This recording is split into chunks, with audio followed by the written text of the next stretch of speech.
শৈশবে পেটের জ্বালা মেটাতে হাতে তুলে নিয়েছিলেন বাঁশ ও বেতের শিল্প, আর আজ গরিব গৃহবধূদের অন্নসংস্থানের পথ দেখাচ্ছেন ওড়িশার একাদশী বাড়ি।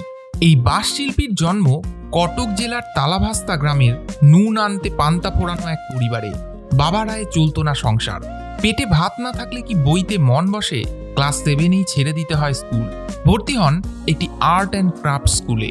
সেখানে 1 বছর মন দিয়ে শিখেছিলেন বাঁশ ও বেতের কুটির শিল্প। অল্প বয়স থেকেই শুরু করেন রোজগার, ধরেন পরিবারের হাল। তারপর দেখতে দেখতে কেটে গেছে 46 বছর। তিনি বাঁশ দিয়ে অসাধারণ সব জিনিস তৈরি করেছেন, কিন্তু তার থেকেও বড় কথা, তিনি তৈরি করেছেন শত শত শিল্পী। যেসব নারীরা ঘরের 4 দেয়ালের মধ্যে বন্দী ছিলেন, তাদের বিনামূল্যে প্রশিক্ষণ দিয়ে তিনি কর্মসংস্থানের দরজা খুলে দিয়েছেন। এখনো পর্যন্ত প্রায় 5000 মহিলাকে হাতে কলমে প্রশিক্ষণ দিয়েছেন তিনি।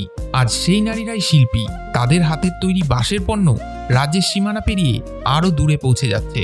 57 বছরের একাদশী বাবু বলেন, যতদিন বাঁচবেন ততদিন গরিব মানুষকে এই শিল্প শিখিয়ে যাবেন। তাকে সাহায্য করতে চাইলে এই নাম্বারে অর্ডার করতে পারেন।